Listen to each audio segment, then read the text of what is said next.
I've got to try and make this video as quick as I possibly can. Right, so number one, let's talk about banging the top edge. I see a lot of jobs that I walk past, I see other window cleaners working where they make the swipe, okay, because they bang the top edge and there's drips, right? So they do a lot of this, they've got a very sloppy, wet solution and they make their pass and they get the drips, right? Lots of times on shop front windows, that kind of thing. But also, you sometimes see it on people's houses. So if you want to touch the top edge, much easier and better for you to use the washer to the side because you're swiping the washer to the side rather than just jamming it all the way up there. But if it's a that's going to dramatically decrease your chances of drips. But you know, even better if you just if it's a regular maintained window, just try to avoid that top edge because your squeegee will push the rest of the solution where it needs to be, and you're going to have zero chance of getting any drips. So if you're going to touch the top edge, make the washer sideways or lengthways rather than just jamming it up like this. Right, so question about finding work, business.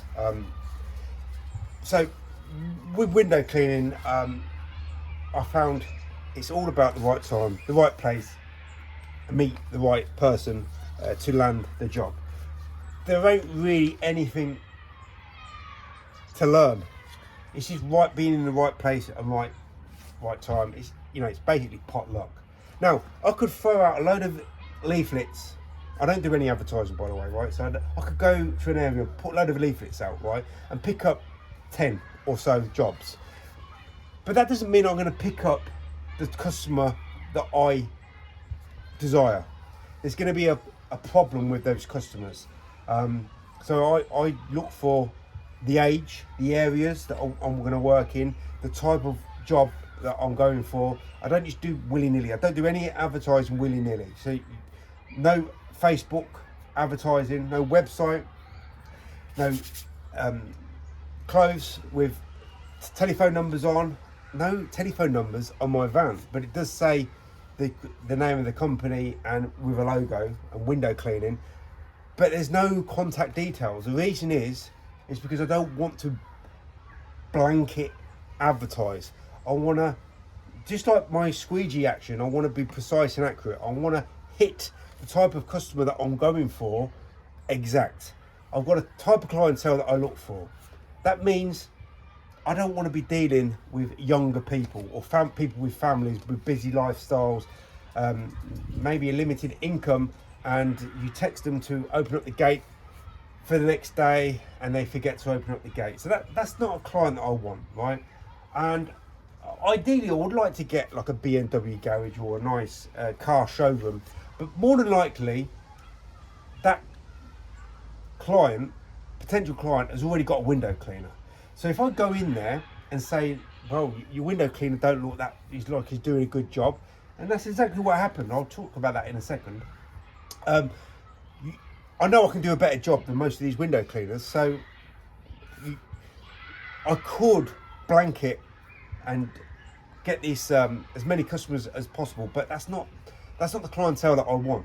I want loyalty, I want respect, and I don't want to be upsetting the other window cleaners in my areas as much as I dislike them. I don't want to upset them, right? The reason why I dislike them is because they're arrogant, egotistical pricks, and that's a typical trait for window cleaners around, well, window cleaners that I have met in the past, right? That's just a typical trait. So I don't want to be upsetting these window cleaners. I just want to stay in my own lane. And that means I've got, for me anyway, this doesn't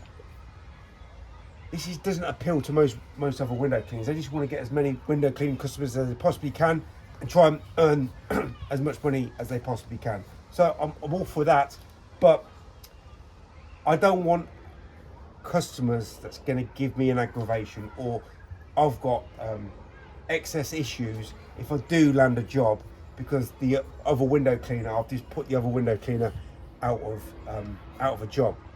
So I'm just very careful where I pick and choose and what clients I want to work at. Now, I've spoken to other window cleaners and they say, well, the type of jobs that you do, Bob, are just low-level jobs. And they're possibly right, but low-level kind of suits me. Low-level, low problems is better for me than having a really nice plush job or fancy job, building whatever, Ferrari, a showroom or massive house. I can earn maybe £50 or more on, but if it's going to give me aggravation, that's not for me. I'd rather go for a 5 to 10 to £15 job and have the peace of mind that I'm not going to have any conflict with anybody. That's just what I found. So slow business, slow building, no advertising, word of mouth, people watch me work. That's how I've built my client base. But that doesn't mean I've got a vast amount of work compared to the other window cleaners around. I might have more, I just found something that suits me. And from what other window cleaners have said in the past, this type of work you do is what I would never want to be getting involved with because it ain't profitable, or it ain't this, or it ain't that, or it ain't a big brand name, or it ain't what. You just got to find what suits you, is what I found. But being in the right place at the right time, meeting the right person, it's just pot luck. You could turn up, give your information to the person, but it's the wrong person and you'll never get the job. You can be on the other side of the road, be minding your own business, and the right person notices you working over the road.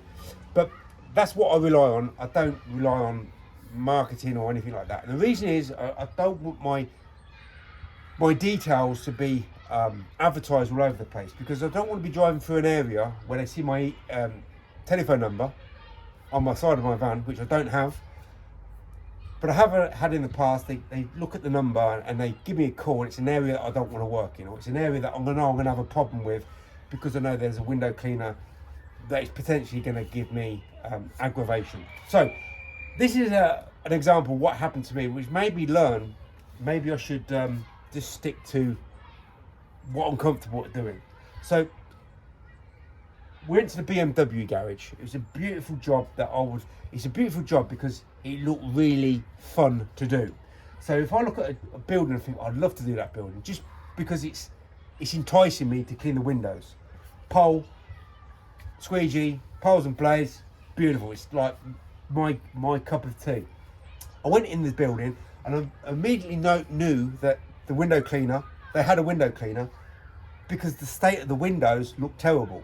So you can go into a building and they don't have a window cleaner, and the windows look crap. Or you can go into a building and you can see they've got a window cleaner, but they still look crap. Drips, lines, smudges, smears, all that stuff. So I went in, got the details, who I needed to send my information to, but they said, we've got a window cleaner. I said, okay, well, I'll give my details to the right person, and if they're interested in speaking to me, they'll give me a call. So I sent an email and I said, I can offer you a much better deal just by cleaning the windows and making them look clean, basically. That information got sent to the window cleaner that does the work. Okay, so that you can't do that. That's like data protection rules, right? So this all nearly went to court, right? This window cleaner, he had a problem with me, but I didn't know at the time. I just sent the email off and that was it. But it went to the wrong person. It went to the maintenance guy, who I was meant to send my information to, but the maintenance guy knew the window cleaner, and he said, look at this geezer here trying to take your work. So him and his son, I was working on this job, completely in a different place, and we were working next door. And I was just concentrating on my job, and he come right up to me, and he said, I've got a fucking problem. I shouldn't be swearing. I've got an effing problem with you. I said, what have I done? He said, you tried to take my job off me. I said, well, what job are you talking about? He said, the BMW garage. I said, oh, you do the job. And he was with his son. And I said, yeah, well, I went in there and said I could do a better job. And he said, what do you mean you can do a better job? I said, well, look at the state of your work compared to me. I had to be on my guard because he was very aggressive.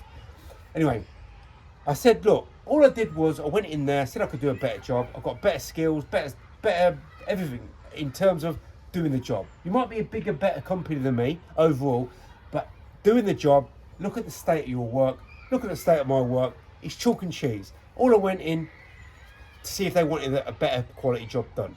No price mentioned. I don't know what you charge. I didn't know what I would charge because we didn't get to that situation. But what shouldn't have happened is you having a go at me because you shouldn't have even known about it.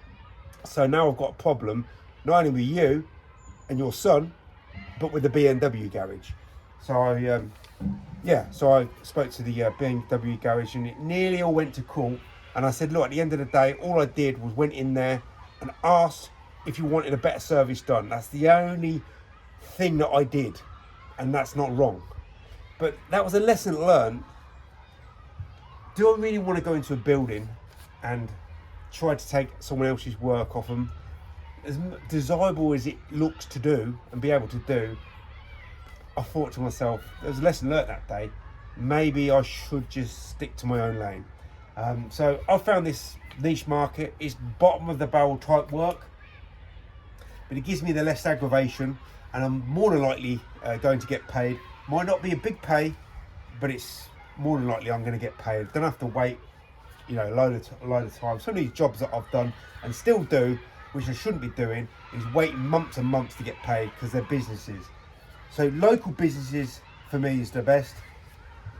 Types of specific residential work, older the better for me. They're just generally better people to deal with.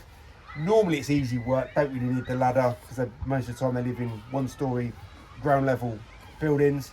That suits me, and of course I did years ago want all these big luscious looking jobs, but now I realise I'm probably better just to stick in the lane that I'm in. But even though I'm at the bottom of the sort of spectrum of clientele when it comes to window cleaning customers, I can still do as good a job as I possibly can, save time.